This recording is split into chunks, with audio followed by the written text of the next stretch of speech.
What's going on, everyone? 415ers Podcast, 95.7 The Game, Honesty Sports Podcast Network. Marc, Grandi, Evan Giddings. Coming to you live after the 49ers fall in the NFC Championship to the Philadelphia Eagles, 31-7. Everyone listening is obviously seeing the game, is obviously feeling some type of way. Marc, before we get into what we think about this football game, I got to ask you first, how do you feel? Frustrated, unfortunate. Put Niners fandom aside, put away the fact that, we wanted to see this incredibly talented team in the Super Bowl, Evan. You just feel like everyone, Niner fan, Eagle fan, any fan of football, anyone that was interested in this game, got cheated out of a matchup everyone wanted to see all year long. Because at the first drive the Niners have offensively, Brock Purdy goes down. He only comes back in that game with a right elbow injury. We don't really know the severity. Kyle Shanahan said post-game they'll get an MRI done likely on Monday, and we'll know more then. He only comes back in because they had no other options. Their fourth quarterback of the year, Josh Johnson, is ruled out with a concussion, a head injury. They have no one else to play quarterback. That's the only reason why Brock Purdy came in, but he couldn't throw the ball aside from short screen plays and throws to the flat to McCaffrey or whoever. I feel like football fans got cheated out of a matchup everyone wanted to see all year long, Evan. And it's unfortunate that it had to go this way. It's unfortunate that all these injuries had to happen. It's unfortunate how ugly it got at the end for both teams. It's a tough one to swallow because this was a matchup I know you and everyone else was so incredibly excited to watch, and we never got to see it.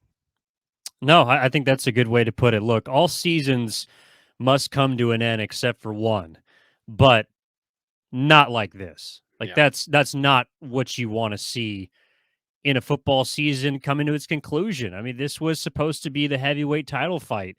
I think whoever had won this game, in this case Philadelphia, is going to go on to have a really good chance to win the Super Bowl. I think the Niners would have had an equally good chance, and a lot of things in this game that we'll break down over the course of this episode, I think, indicate that. But it's tough because even before the injury that, of course, changed the course of this game, Brock Purdy, I mean, the first defensive possession, Fred Warner gets hit with a stinger. Yeah. On the punt, Nick Bosa gets hit by friendly fire and nearly gets injured. I know both of those players came in, but it's just like those type of omens are now the ones that are stuck in my mind, especially when the game was effectively over at the 7-minute mark of the first quarter when Brock Purdy got hurt. And look, I know that the 49ers have gone through two starting quarterbacks before. And I know that Josh Johnson, look, there's a reason why he wasn't on a roster up until the last part of the season. The 49ers were, in Kyle Shanahan's words, dealt a bad hand. I would argue they were dealt the worst hand. That doesn't mean they were going to win this football game, Marc, but after those things happened, they had no chance to win this football game, no matter how you want to slice it. I know there were some things that we'll dig into throughout this game, but just on face value, the opportunity to win by no fault of their own, and honestly by no fault of Philadelphia, was taken away because of injuries, along with penalties compounding and just overall mistakes that prevented the 49ers from having a chance to win.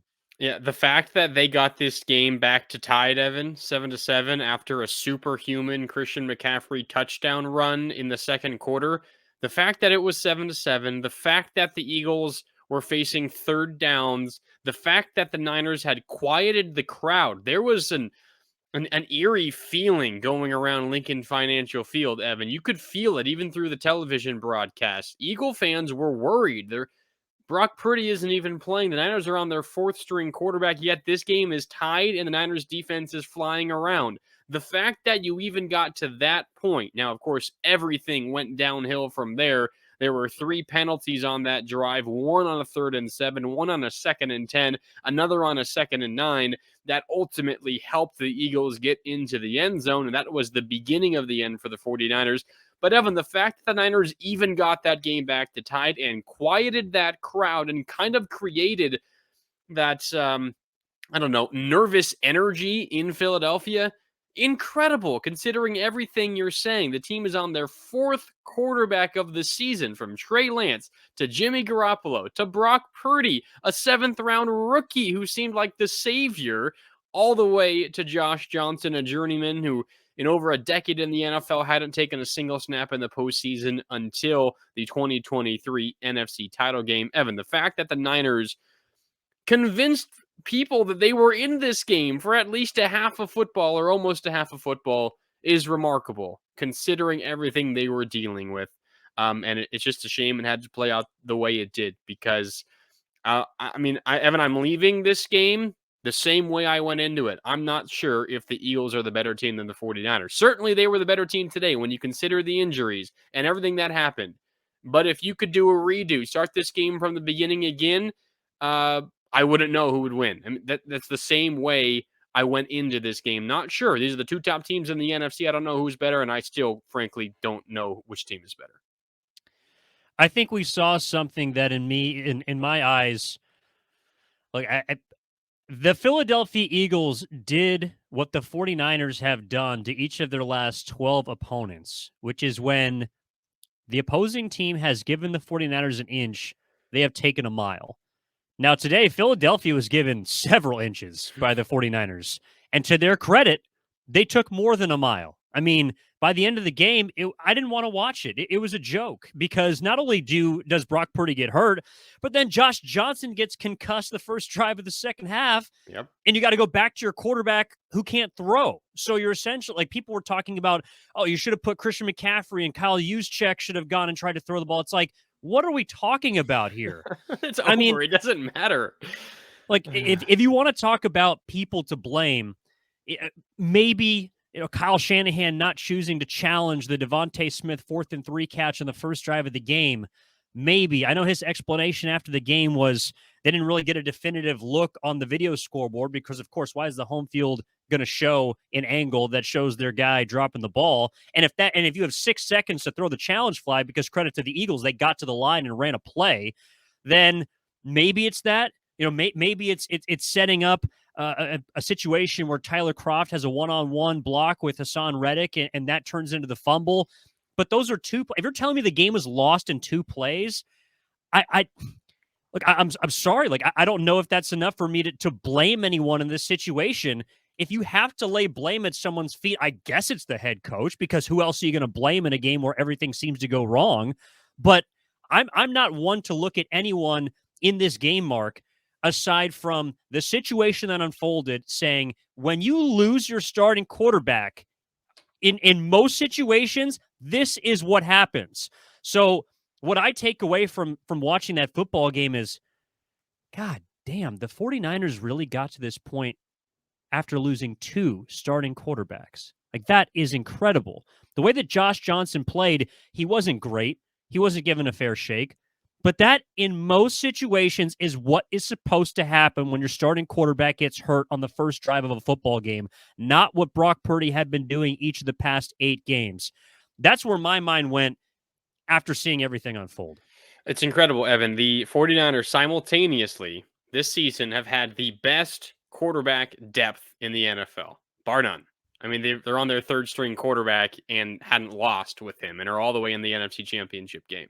Yet because of injury after injury after injury, the main reason that their season didn't end with a Super Bowl is because they didn't have enough quarterback depth, even though they had the most quarterback depth in the entire league. Trey Lance, Jimmy Garoppolo, Brock Purdy, they were fine with all 3 of those guys. I mean, you can make a case maybe they weren't okay with Trey Lance. We didn't really know for sure, but they were certainly okay in playing good enough football with Jimmy Garoppolo and Brock Purdy. But that was as far as they could go. And I think you're right. The way that this all played out, Evan, it makes you appreciate what had happened up to this point. And I know we've been spending months talking about Brock Purdy and how incredible this is. He's a Mr. Irrelevant 7th-round rookie quarterback who's making it look easy. Like, we know, and we haven't been shying away from the fact that this is incredible and really, really hard to believe. But the way that this all played out, you just get the sense that this dream run was going to have to come to a close at some point, and it was an injury that doomed it. But you're right. This is what it's supposed to look like when your starting quarterback goes out. The Niners, flipped that script twice, first to Jimmy Garoppolo and then to Brock Purdy. They could not flip the script a third time. They could not pull the rabbit out of a hat a third time. Their luck simply ran out. And they haven't had a ton of luck because of all the injuries, but it did run out. And it's unfortunate because it looked like this was going to be a season that you'd remember for all the right reasons, but you're going to remember it for all the wrong reasons now because of another injury to a quarterback. Well, and that's the thing, too. It's look, I don't know if any loss is created equal, but there was some part of me that felt like, look, last year's NFC title game loss was more crushing. And because this one, it didn't feel like there was much of a chance at all. And sure, people want to kill the referees and the officials for, maybe not catching this or not catching that. The 49ers also did not do themselves any favors. No. I mean, I thought the defense on face value played well today, but in spots where you need to be disciplined, in spots where you cannot give, again, an inch to the other team that may or may not be better than you, but is certainly on the same level as you, they made too many mistakes today to overcome. And especially when you lose your starting quarterback, that's not like giving up 6 first downs via penalties is not going to win you a football game, maybe even if you have your starting quarterback. Nevertheless, if you lose one on the first drive of the football game. So as much as, I do not want to come down anyone's road because I think it was an unfortunate set of events, what transpired today in Philadelphia. The 49ers, like you mentioned, did tie this football game. And in the first 28 minutes of the first half, I thought they played great football considering what had happened to them. And that completely unraveled in the final 2 minutes of the first half, in which Philadelphia used to create a 21-17 halftime lead and essentially roll the rest of the way. I mean, that's where the game didn't change for me, but that's where the nail in the coffin came. Well, yeah, so the Niners score the Christian McCaffrey touchdown run. Suddenly the Niners have life, and again, it created that energy around the link. 7-7 ball game. It felt a lot like Green Bay last year, where the Packers go down and drive, they get the first score, and then suddenly they just go stagnant because the 49ers defense was playing so well. You're absolutely right. It did feel like that. It was the same thought that I had. So after that Christian McCaffrey score, it's 7-7. Philadelphia gets the ball back with almost 8 minutes left in the second quarter, and they go down on a 14-play, 75-yard drive, capped by a Miles Sanders 13-yard touchdown run, but aided by 3 huge penalties on that drive, all that resulted in first downs. The first, a 3rd and 7, and this was kind of the peak nervous energy inside of the link. 7-7, the Niners defense gets 2 stops on 1st and 2nd down, facing a 3rd and 7, pass over the middle, incomplete, almost intercepted, but called back because of a defensive pass interference on Jimmy Ward against A.J. Brown. Niner fans, I know, were upset about that call, but it was the right call. A penalty on Jimmy Ward, automatic first down. 2nd and 10 then, illegal use of hands to the face on defensive lineman T.Y. McGill. That was as clear as day, had his hands on the face mask of the offensive lineman for 5, 6, 7 seconds. It was an easy call. First down. Then 2nd and 9, illegal contact on Mooney Ward. That one was probably the least egregious of all 3, but still, by the letter of the law, a right call, a first down, ultimately ends in a touchdown. So suddenly it's 14-7. You're the 49ers. You think, okay, just go into halftime, down by 7. We trust our defense. They're going to come out and play well in the second half, and maybe we could find a way to manufacture another touchdown drive. Maybe we get a field goal here or there. Maybe we get some help on special teams, and who knows what could happen. But then everything flipped. Niners had a nice play on their first play after that Miles Sanders touchdown, a pass to Deebo Samuel. They get a first down. They move the chains, and suddenly you're thinking, all right, maybe they can go down and get a field goal and trail by only 4 points at half. Next snap, Josh Johnson out of the shotgun, takes his eyes off the ball, drops it, fumbles it, doesn't really make much of an effort to fall on the ball, ultimately recovered by the Eagles and Hassan Reddick, who was everywhere in this game. And then they ultimately turned it into another touchdown just before the half. This one, a Boston Scott 10-yard touchdown. And suddenly it's 21-7. And at that point, Evan, the game's over. The game's over at that point. You get down by 14 late in the first half. Suddenly the crowd is back in it. They know that they are inches away from winning this thing. You have a fourth string quarterback essentially in. Your defense is getting frustrated with these penalties.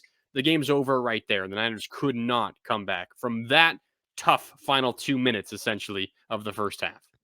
Well, and the tail end of that is Philadelphia, yeah, they got the fumble, but I was confused as to what they were doing trying to run clock with multiple timeouts and the ball under a minute left. Boston Scott on a 2nd and 5 takes near the sideline, and Dre Greenlaw inexplicably grabs his face mask that moves the Eagles to the 10-yard line. And then instead of thinking, all right, well, we got him behind the sticks, a chance to force on a 3rd down, a potential, field goal. I know we didn't play well to end the half, but at least you take some momentum in the locker room with a stand. Next play, Boston Scott into the end zone. And then you're looking up and it's 21-7 and it's curtains. I mean, so like you mentioned, Mark, everything that could have went wrong in the final 2 minutes did, and it took away what I thought was a very well-played first half from the 49ers, considering the issues that surrounded that they really couldn't control. So that's to me where the game was won and lost, and unfortunately the second half was just more of the same. I know there was a couple of things that we can get into, but I'm totally with you that everything changed in that final 2 minute span for the 49ers.